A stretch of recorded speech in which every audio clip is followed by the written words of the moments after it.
like, there's a drinking problem, and it seems to only be worsening. Like, it's not getting any better. I mean, this is 2019 study.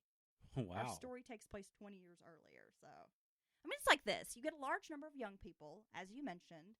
Often this is the first time they've ever lived away from home, together with a disposable income, and you're confined to close quarters. Typically, you're on a base, living in a barracks. Most of the junior enlisted folks don't have cars, so there's not a lot to do. Is it true you can drink after 18 if you join the military? No. I thought it was you could drink 18 and up. I think that was true some point. Maybe in other countries. Okay, but not in the U.S. I mean, serving abroad. Well, if you're in another country and it's legal, then yeah, if it's legal Okay. in France, but not just to be drinking. Okay. Anyway, huge alcohol culture, and it seems like there was a lot of this happening at Fort Campbell in this barracks. Well, this just sounds like a really great environment for trouble. After the trip to Connections, Fisher starts a rumor about Barry Winchell. He tells others, including their superiors, that Winchell is gay. He explains that he went to this gay bar in Nashville just to pick up another soldier. And while he was there, he spotted Winchell in the bar performing oral sex on another man. Now, there were witnesses who were there that said that's completely untrue. But like most rumors, true or not, it takes off. Yeah, so he was there at the bar. So you won't even admit he's there hanging out. Well, Fisher's the one who took them to the bar. Yeah, I mean, that's what a wimp. Fisher, I should mention, bragged to other soldiers about going to Connections in Nashville. He had been spotted making out with a transsexual woman outside the bar. He had even told others that he had gone to this bar and had been making out with this transsexual performer. Okay. Fisher also would later admit that he enjoyed wearing women's lingerie under his clothes and that he had done so since he was about 14. What the hell, dude? One night, Winchell woke up to a drunk Fisher, like, rubbing his feet. Well, he's invading his personal space. And I'm not saying what the hell about him wearing, that's fine. If that's what you want to do you. It's the hypocrisy. It's the hypocrisy that kills me. Fisher immediately played off the foot rubbing and was like, "Oh, I'm really drunk, man. I don't even know what I was doing. I don't know what the fuck I was thinking," like trying to play it off. Yeah, I never blackout foot rubbed anybody. I mean, really. As rumors circulated about Winchell, those in charge would ask other soldiers, does anybody want to file a formal complaint about it? Because of the don't ask, don't tell policy, no investigation into Winchell's homosexuality could be launched because first somebody had to file a formal complaint. Right. Nobody could directly ask Winchell about his sexuality because of the nature of don't ask, don't tell. But because of this gossip, whispers among the ranks, people started calling Winchell a faggot, a rope sucker, a butt pirate, A rope sucker? and a shim, which is like a she/him. Okay. Yeah, I mean, I'm using these words in relation to the story. No, but we all know it was a damn 90s and what it was like back then, right? And everybody would act like it was a big joke. Yeah. They would say these things to Winchell and then would laugh and be like, "Haha, man, we're just kidding." We're just kidding, Shim. But Winchell had no recourse. I mean, under don't ask, don't tell, he couldn't talk about it to anybody. If he brought it up to superiors, it could lead to questions or admissions about his sexuality. And if he had to explain himself, it could be detrimental to his career. He could be dishonorably discharged. That's why that policy, there's nothing, that's not going to be effective in any form or fashion, honestly. In It's crazy. 1999, there were 968 incidences of anti-gay harassment in the military, and that was just what was reported. How many? Because I was trying to find that. How many in 99? 968. And that was the ones reported. Yes. And who knows how times whatever that really is. That's crazy. And again, I'm just going to bring this out because, I have my own experiences, and I'm not speaking for others in the military, but my own personal experiences is that there's this certain fear of like violating a code in the military. So if you speak up, you often feel like there's going to be reprisal, like from your chain of command. Yeah. There's a toxic culture in the military without accountability, inappropriate behavior, racism, sexism, sexual harassment, discrimination in general, it often goes unreported. And if it is reported, then it's swept under the rug. Bullying, abusive supervision, shaming, indifference, hostility, I mean, it exists, but it's like this really passive, as I said, under the rug, under the radar kind of thing. And leaders will act like they take this strong stance against it, but the reality is not much gets done as long as productivity and performance is high. Right. Well, I think it sounds like it boils down to they don't want the hassle of dealing with it, and so like in public or to reporters or any statements to the public. Oh yeah, that's not cool. This is all the stuff we're going to do to stop that.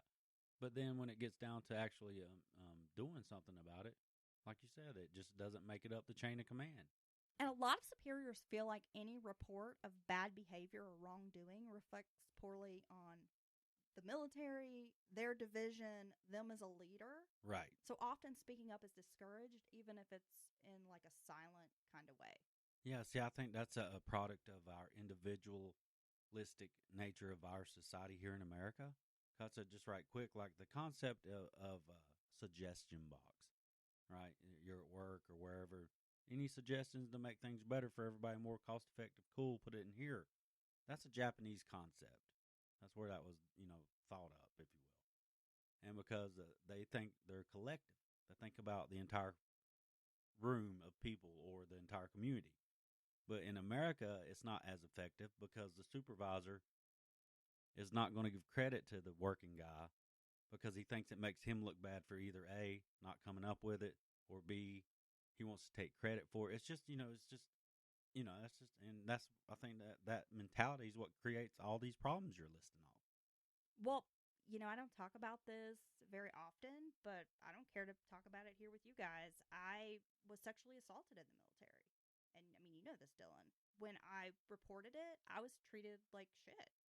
Like a pariah. It was my fault. I was going to put this mark. I was told by my chief, you're going to mark our division.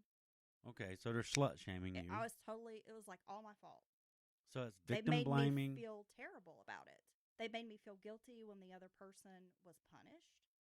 That's all the things you shouldn't do to any victim. It was terrible. Yeah, and then you're like you said, it's like a scarlet letter on you now, right? Well, it was at that particular duty station. Yeah. I mean, once I moved on, it was, it wasn't like it followed me. Right, but that's just so. But it set the stage for like the rest of my career. That's wrong on so many levels. Of feeling like you couldn't speak up. But you know me, I'm not one to hold my tongue.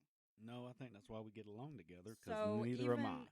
Even having felt this way, I still would always advocate for victims and doing what's right. That's just my nature. Like, I want justice. I'm a very fair, balanced kind of person. Like, I want things to be, I want a, universal conformity as far as rules go and punishments and how it's doled out and that everyone's treated equally. I mean, that's like really important to me. So, even knowing that nothing would get done about it or that I would get in trouble, I always would just say, this is what's happened, and I didn't care to speak up. Well, yeah, and see, we're similar in that respect, and we've talked about it before, but that's going to make me speak up even louder. I'm not saying I dealt with the same thing, but just as far as fairness, everyone getting treated the same, no discrimination of any type for any reason, and you're just going to make me speak up louder. So I'm sure, I would bet $100 on it, that Winchell probably felt very much the same. He can't talk to anyone. There's this policy in place. He can't report this bad behavior. If he does, they're going to treat him like he's the bad guy, not these other dudes. Right. Not the ones who are harassing him, calling him faggot, essentially terrorizing him, making the workplace hostile, the environment feel very uncomfortable. I feel sorry for the guy. Well, I feel sorry. He has no recourse, no support. No, I think sometimes people, or especially the younger people nowadays, don't realize. Now they have plenty of issues they deal with, but as far as support groups or people political correctness, political and people correctness, being more accepting and understanding, healthy political correctness. And yes, and just and not being afraid to speak out or speak up for yourself. There's still battles being fought today for that very thing as well. But even it blows my mind when I think about when I watch a movie from the early 90s. Let's be honest, even in the movies we enjoy watching again, they talk crazy. They just throw stuff out there that nowadays it would never fly. Well, this is an epic, in my opinion, and I know that probably doesn't matter because we're talking about this true crime case, and y'all are probably like, okay, get the fuck on with it. But here's the deal. In my opinion, the chain of command, and I'm talking about like the non-commissioned officers who were directly supervisors to Winchell and these other guys, failed. Epic failure. Yes. Because if you are an NCO and you are hearing your junior personnel using terms like faggot, rope sucker, I mean, what the fuck is that even? Your responsibility is to be like, no, the buck stops here. We're not doing that. Right. That's not happening. So the fact that you're just going to let that fly shows me that you're not a very good leader. Hey, Barry Winchell's NCOs, if you're listening, I got some words for you. Call me. On July 4th of 1999, Winchell has an altercation with another soldier named Calvin Glover. Glover was born January 30th, 1981 in Oklahoma. Now, he was known around the base as being a blowhard and a bullshitter by those who knew him in the Army. A bloviator. He was the kind of guy who'd do anything for attention, and if he wasn't getting what he deemed as his propers, he would like throw beer bottles around, throw a tantrum. Oh my God, he must have been a middle child, you reckon? Look at, or only child. Look at me. The spotlight has to be on him. That's very childish. Don't talk about only children like that. I can't help it. I need all the attention, Dylan. Yeah, I've had an experience with one. He was openly racist. He had this Aryan cross on his arm. Oh, wow. He sounds great. There was a story about, like, he'd seen another soldier's flight jacket, and there was some sort of patch or emblem on it, and he didn't know that it was, some sort of army, like, symbol.